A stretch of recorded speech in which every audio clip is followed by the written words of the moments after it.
The service came about really from different influences, different demands really, and really looking at the changing of demands on the service that people needed in the community. One of the papers, Your Health, Your Care, Your Say, Department of Health white paper outlined many of the ideas that we've actually put now into practice in line with this service. Promoting Independent Service is based at Fazeman House, that was formerly the Centre for Integrated Living. It's part of Coventry City Council's under 65 social services remit. The Promoting Independent Service itself is a 6-week programme. It's a collaborative working practice between occupational therapists, social workers and trained support staff working in the field with individuals within their own homes. It focuses on the individual in 4 different areas instead of traditional rehab programmes that look simply at a person's impairment. We actually look at their impairment, we look at their emotional well-being, we look at their ability to participate in society, in social roles, and we look at their activity levels to actually do that. So it's a very holistic service. The actual whole team and the philosophy has changed here at Fazeman House. We went from being a little bolt-on service, if you like, where people could sort of access, to actually promoting independence at the centre of everything we do. Every new referral and even existing referrals that need to be reassessed go through this 6-week assessment process, and we are an equitable service in that we actually screen everyone into our service. We don't actually cherry pick cases. We've had to work with our social workers here and our clerical staff. We've had to train them in different processes, looking at writing care and support plans in very different ways, being more specific in measuring and monitoring those programmes and the outcome measures. We've also recognised there's a huge training need for our support workers that we use amongst the private sector. We've actually been teamed up with our NVQ Centre here in Coventry at Torrington Avenue, who have been provided with funds from the Department of Health again to actually train the support workers in working in a promoting independence way, in an enablement way. And currently we are able to offer a 3-day training courses to all support workers working within the field. The results have been very positive so far with the Promoting Independence service.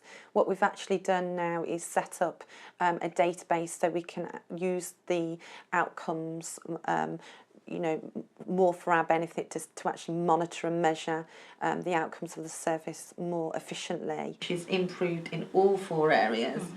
She's +1 in the impairment, which is surprising. She's got a degenerative condition. In her activity, in her life activities, i.e. that must be her shopping, her getting washed and dressed, she's +2.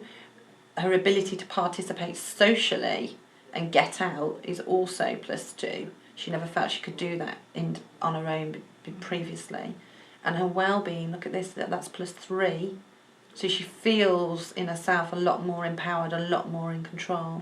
So we've not only saved money, but we've actually provided her with a better service, a more client-centred service, isn't it, really?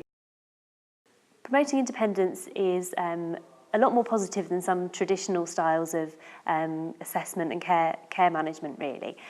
We can be quite quick in responding to people, and at that initial assessment, when we very first make contact with that person, we try to identify exactly what it is that they're looking for, what their longer term goals are, and we attempt to help them to meet the goals that they've identified. It's good in a way because it focuses more on what it is that they're after out of the service, and does step away from the more old-fashioned method of care management, which tends to sort of institutionalise people in their own homes. So we aim to be a bit more responsive and hopefully flexible to meet people's needs and to treat people as individuals. Sadet came to the service originally because he had not long come out of Oswestry, which is a specialist spinal unit hospital, and he had come back from hospital without any formal support at all. He was being supported by his mum and his brother, but they don't live with him usually, and they were providing quite a lot of care. I was expecting for my mum and my brother to go back again where they come from, because I don't want to live with them all the time. I'm 33. I don't want to be looked after by mum again. So I wanted to see if that service can provide me with any kind of independency, back to normal life as much as I can. At the initial assessment, Sadek identified that his main overall goal was getting back to work, and he's still working towards that goal now. But we also managed to break down the smaller goals that he would need to achieve to meet that main outcome, and so we were looking more at specific tasks, at Sadek learning to be more independent in the kitchen, more independent in the bathroom, and more independent in getting around his own home. So really at the initial assessment, we looked at what his goals were and what were the obstacles to him managing those tasks independently. Participation was number one, because I was very limited with everything, the house, what I can do in my house. I was in this room, I was in the same bed, I couldn't move anywhere. So things like... I couldn't go upstairs, Yeah. I couldn't go to toilet, I had to do everything in the same room, so I wasn't really doing anything at all, to be honest. And then we scored number one because it was the lowest number I think we scored. Yeah. I Very think it was limited control. very limited control of immediate environment. Yeah. What were your aims? I remember we spoke about washing, about drying, putting clothes on, just how to get the best of it. Grooming activity. I remember when you came here, I told you I need to shave every other day. Yeah. And it's important for me because I don't have hair here, so I need to shave.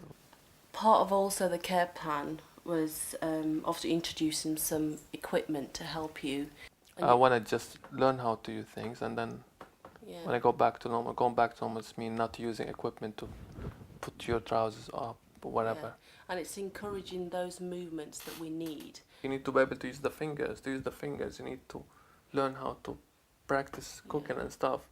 It's all like kind of treatment. It's so funny that washing dishes is treatment, but it is treatment. Not for you, for me. So this was the care plan that obviously we discussed. Yeah.